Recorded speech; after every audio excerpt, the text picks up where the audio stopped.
c'est oui, la iatrogénie médicamenteuse est responsable d'hospitalisation. On estime à 20% les admissions aux urgences pour les plus de 75 ans. Et on estime que c'est des accidents qui sont évitables à peu près pour moitié en EHPAD, notamment du fait de la présence de l'équipe médicale au quotidien auprès du patient. Donc, juste pour que vous le sachiez, les messages qu'on va vous passer là sur la polymédication et sur l'insuffisance cardiaque, ils sont aussi passés auprès des médecins traitants et des établissements dans une logique de démarche globale, de pouvoir avoir un message cohérent auprès des acteurs de la prise en charge de la personne âgée, quoi. Alors, pour commencer, quelques définitions. Quand on parle de polymédication, on parle en fait des patients qui ont plus de 10 médicaments prescrits au moins 3 fois dans l'année. Donc, plus on est âgé, et plus on est à risque d'être polymédiqué, et plus on est polymédiqué, et plus on est à risque d'avoir au moins un médicament potentiellement inapproprié dans son traitement. Donc, c'est MPI, souvent on utilise l'acronyme MPI, c'est les médicaments qui devraient être évités en fait chez les personnes âgées. On a plus de risques à les prescrire. Je vous ai remis à droite un beau travail qui a été fait par l'Omédit Grand Est et qui référence par classe ces MPI et qui propose des alternatives thérapeutiques pour chacun. Donc, on voit que la plus grosse classe, ce sont les anticholinergiques. Ça regroupe des médicaments que vous connaissez bien sur les troubles du sommeil, la dépression, l'incontinence. Et les effets indésirables de ces traitements-là sont nombreux. C'est ce qu'on appelle les effets anticholinergiques, avec confusion, rétention urinaire, sécheresse buccale, etc. Il y a une étude EPIPHAR. EPIPHAR, c'est un groupement d'intérêt scientifique qui est piloté par l'assurance maladie et la NSM, qui estimait que voilà, il y a un patient sur deux, c'était l'une des questions du sondage, un patient sur deux en EHPAD est concerné par ces médicaments potentiellement inappropriés. Donc vigilance, parce que le risque iatrogénique, il est dangereux, responsable de chutes, de fractures, voilà, de pouvoir aller jusqu'à des hospitalisations et des décès. Alors, comment agir? On vous propose 3 leviers pour éviter les accidents iatrogéniques. Le premier, et j'y reviendrai longuement dans la slide qui suit, c'est le bilan partagé de médication, qui est un outil à la main des pharmaciens d'officine pour réviser les ordonnances avec votre appui, avec l'appui de l'équipe soignante de l'EHPAD et du médecin traitant. Je détaille pas parce que j'y reviendrai juste après. Le second levier, c'est le réflexe iatrogénique. Donc, c'est le principe de se dire devant tout nouveau symptôme, est-ce qu'un accident iatrogénique est possible? Donc, c'est d'autant plus vrai à l'introduction des traitements. L'inhabituel doit alerter et faire l'objet d'une transmission. Et ça, c'est valable pour le personnel de l'EHPAD et pour les aidants. Donc, c'est par exemple un patient qui se plaint de maux d'estomac, eh bien, regardez s'il a un AINS avant d'envisager un Gaviscon. Et puis, je vous ai rappelé le lien du gouvernement pour déclarer les effets indésirables. Donc, vous le faites, merci. C'est important pour améliorer la connaissance et la tolérance des traitements en vie réelle. Et puis, dernière vigilance sur laquelle on voulait vous ressensibiliser, ce sont les benzodiazépines et les inhibiteurs de la pompe à protons. Les benzodiazépines sont des médicaments potentiellement inappropriés parce que chez la personne âgée, les effets indésirables sont majorés, ils ne passent pas avec le temps, il y a un risque de dépendance et donc finalement un risque de perte d'autonomie avec confusion, chute, voilà. Donc privilégier les demi-vies courtes, éviter d'en introduire autant que possible, respecter la durée de traitement de l'AMM qui est de 3 mois pour l'anxiété et 1 mois pour l'insomnie, donc voilà, autant que possible. Il y a des alternatives non thérapeutiques notamment. Et puis, encourager la déprescription progressive. Donc, ça veut dire aussi associer, informer tôt le patient de cette démarche-là, associer les proches pour aider à se défaire finalement de ces traitements-là. S'il y a plusieurs prises dans la journée, essayer de passer à une prise, essayer de réduire d'un quart tous les 15 jours, voilà, essayer d'introduire cette dégressivité. Et pour les inhibiteurs de la pompe à protons, Je vous ai remis un slogan de l'assurance maladie, les IPP, c'est pas pour l'éternité. Là aussi, hein, c'est des traitements qui ont plus de risques à être prescrits. Donc, si l'indication n'est pas connue, envisagez la déprescription parce que les IPP au long cours, ça entraîne une hyponatrémie, en plus des traitements hyponatrémiens, donc il y a un grand risque de chute, une diminution de l'absorption de vitamines comme le fer et le magnésium, entraînant un risque de fracture, et puis ça expose à des infections Clostridium difficile qui sont responsables de décès quand même, 1 pour 900, mais voilà, quand même l'avoir en tête. Donc pour les IPP, là encore, réévaluer régulièrement le traitement et puis diminuer progressivement les doses, passer à un jour sur 2 en accompagnant avec du Gaviscon pour éviter l'effet rebond. Voilà pour les 3 leviers proposés. Et puis je reviens comme promis sur le bilan de médication, qui est donc un outil à la main des pharmaciens d'officine avec lesquels vous conventionnez. C'est un dispositif qui est rémunéré, qui est bien décrit en 5 étapes. Je vais y revenir, mais j'insiste dessus parce que si le pharmacien s'en saisit, ben, en fait, ça engage toute l'équipe médicale parce que voilà, ça nécessite de dédier du temps pour la réévaluation des prescriptions. Alors, vous le faites déjà, mais là, c'est vraiment euh, la proposition de les instaurer de manière régulière. Alors, pour le pharmacien d'officine, enfin, régulière et systématique. Pour le pharmacien d'officine, les 5 étapes, c'est de recenser l'ensemble des traitements du patient, alors ceux qui sont sur ordonnance et les autres, donc notamment en les recueillant auprès du personnel soignant de l'EHPAD. Euh, Analyser ensuite le traitement et faire des propositions d'ajustement qui sont discutées avec vous, Medco, IDEC, idéalement le médecin traitant si vous arrivez à l'avoir, pour décider des modifications à faire voilà, à court, moyen, long terme. Hein. Ça peut être aussi décider d'un plan pharmaceutique pour le patient. Partager cette synthèse à tous enfin, les soignants qui suivent le résident via le DMP et via la messagerie sécurisée si vous n'avez pas réussi à avoir le médecin traitant au préalable.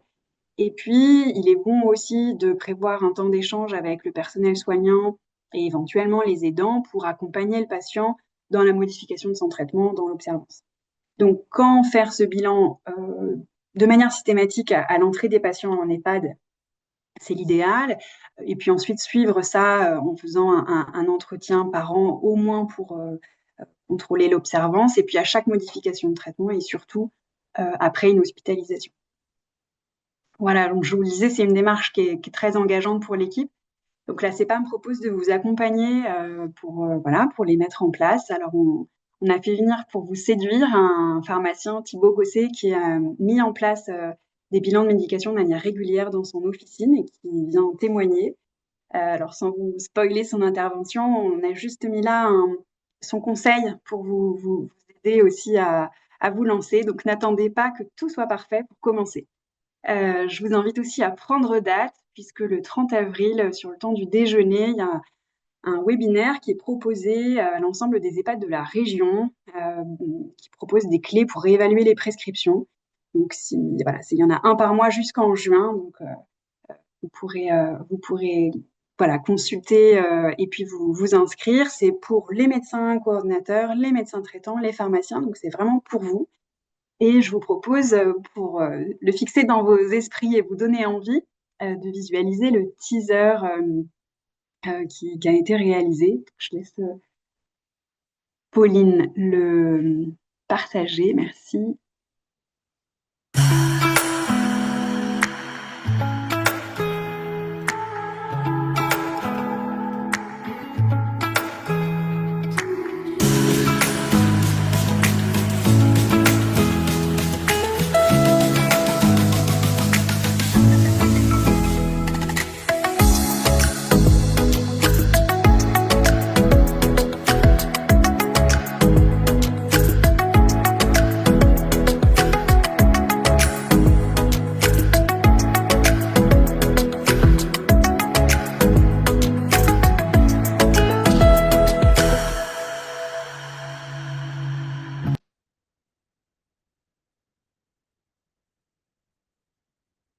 Merci Pauline. Alors, je reprends ma présentation.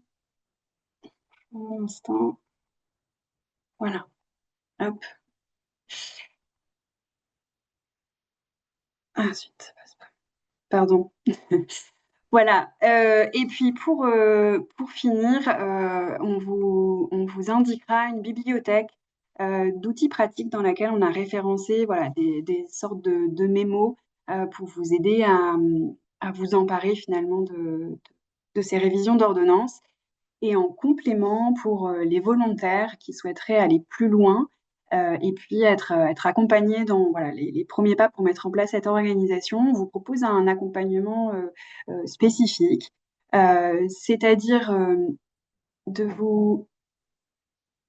Pardon, je ne sais pas si ça s'affiche pour vous, j'ai fermé. C'est-à-dire de vous donner le profil de polymédication de votre structure. J'y reviendrai dans la slide qui suit pour vous montrer à quoi ça ressemble.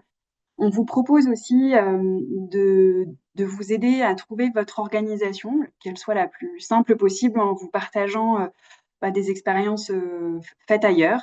Et puis aussi pour vous aider à mettre à jour finalement vos connaissances, voilà, de vous faire connaître des outils aussi qui ont été développés, éprouvés et qui peuvent vous aider à gagner du temps dans les premières étapes pour, voilà, avec des aides méthodologiques finalement pour approcher la revue d'ordonnance. Et on vous propose aussi d'animer, de vous mettre en réseau avec d'autres soignants qui sont engagés dans la juste prescription, une sorte de communauté d'entraide pour voilà, partager à la fois vos réussites et vos difficultés. Voilà, j'arrive pas à mobiliser mes médecins traitants, ben moi j'ai mis ça en place et ça peut vous aider. Voilà, donc euh, tout ça est aussi, on adaptera cette offre de service en fonction de vos besoins. En tout cas, si ça vous intéresse, contactez-nous à cette adresse générique qu'on vous redonnera, vraiment à votre disposition et on a très à cœur de travailler en lien avec vous. Euh, Avant de laisser la place à Thibaut, je vous présente ce à quoi ressemble le profil qu'on pourrait vous adresser. Donc, on s'appuie sur des données 2024. Sur la gauche, vous avez le nombre de patients alors, résidents à l'année avec un taux de polymédication et leur taux de polymédication et leur taux de MPI. L'évolution par rapport à l'année précédente, donc 2023, mais ça donne un tendanciel. Vous avez aussi les moyennes régionales et nationales avec à droite la position de votre établissement dans les quartiles. Donc ça peut vous permettre voilà, d'identifier un peu vos priorités. Et puis en détail, vous aurez les 10 molécules les plus délivrées par patient polymédiqué. Donc là, par exemple, on voit que ce sont l'oxazépam et le pantoprazole qui ressortent par rapport aux moyennes régionales et nationales. Donc pour l'oxazépam, c'est bien, c'est une benzodiazépine à demi-vie courte, mais il y a peut-être à engager des actions supplémentaires pour le déprescrire. Pareil pour le pantoprazole.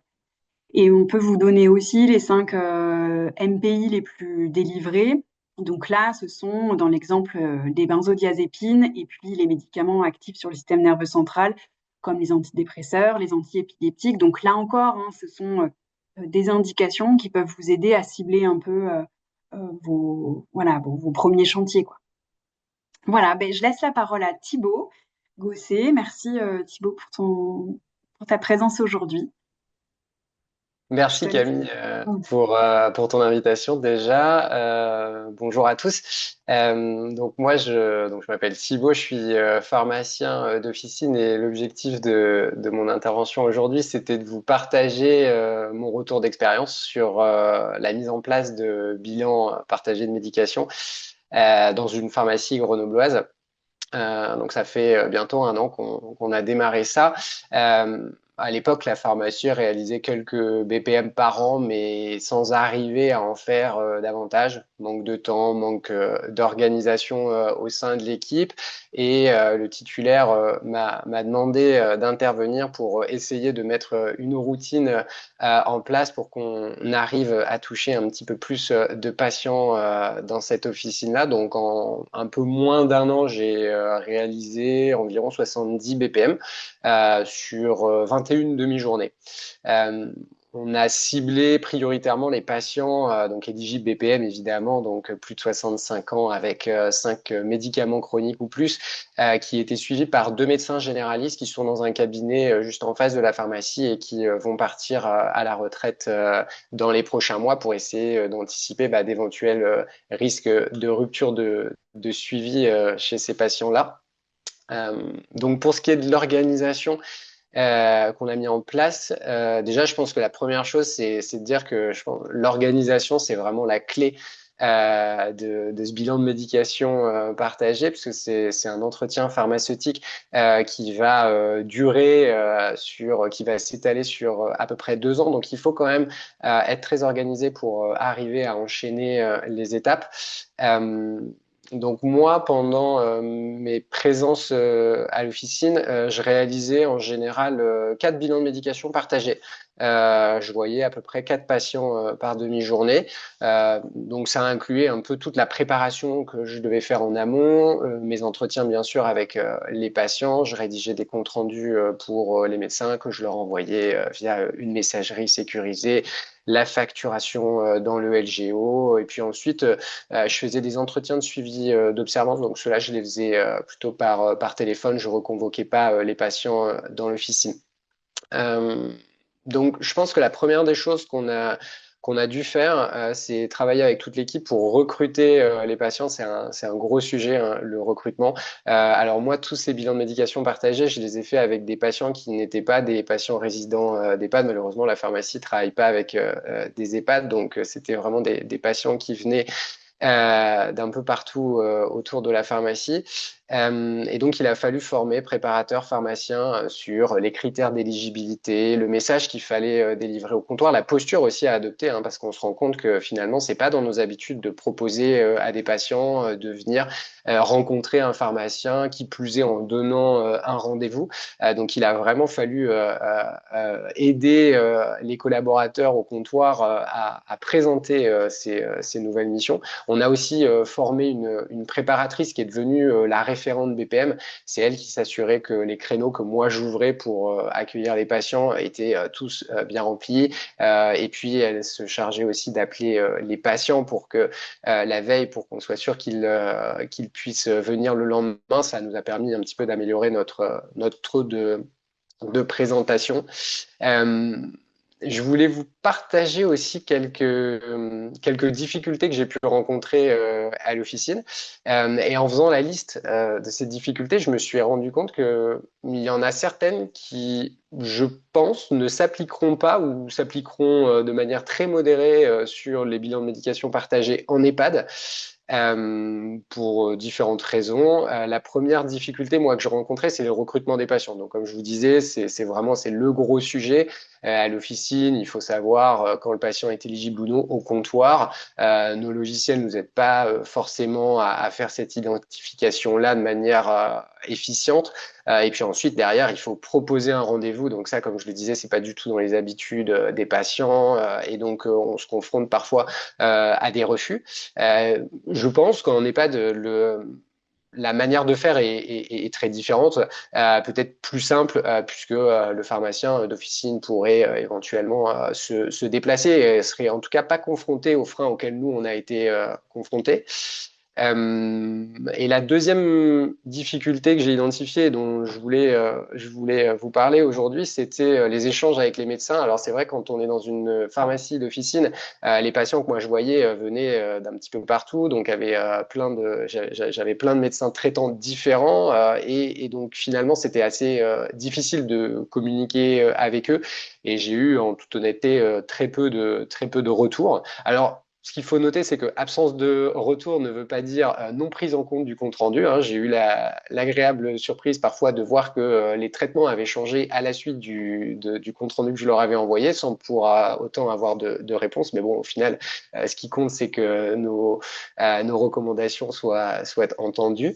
Je pense d'ailleurs qu'on n'est pas vu qu'on a une équipe de soins qui est présente avec un médecin coordinateur, toute une équipe, je pense que les échanges avec le pharmacien d'officine seraient beaucoup plus faciles que ce que moi j'ai pu constater à l'officine.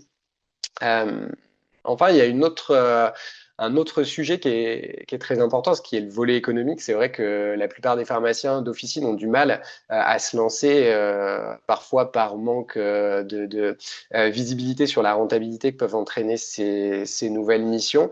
Je pense que dans le cadre d'une EHPAD, c'est beaucoup plus facile d'envisager cette rentabilité pour l'officine.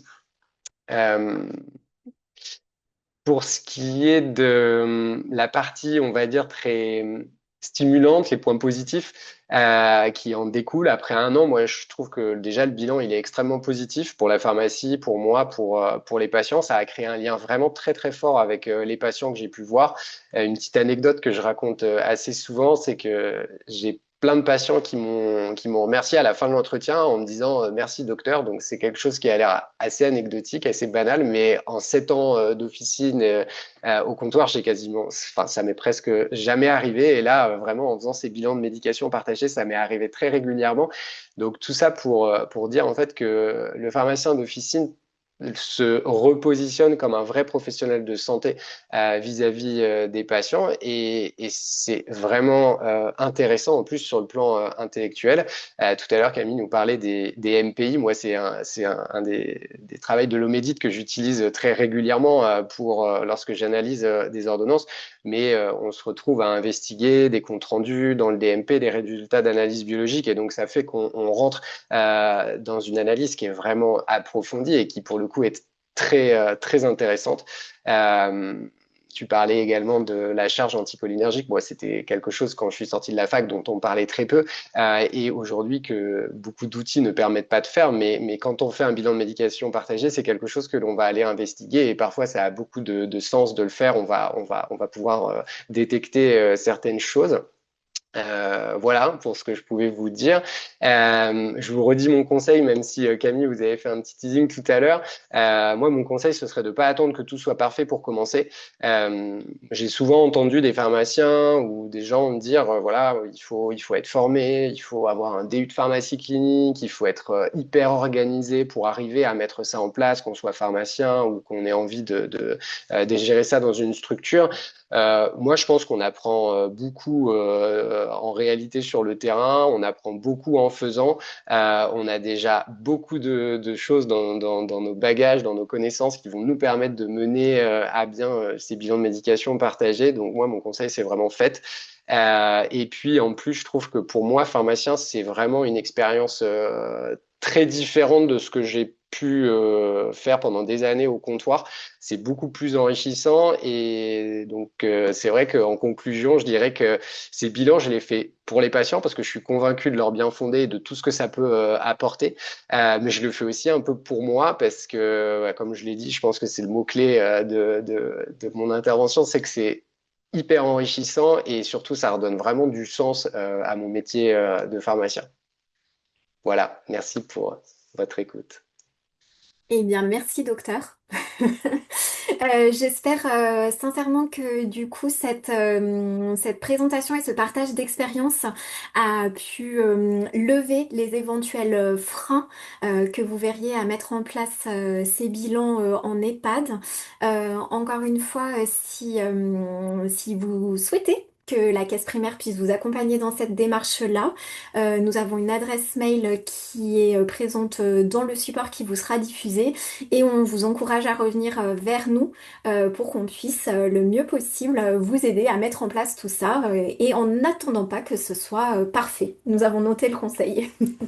Merci.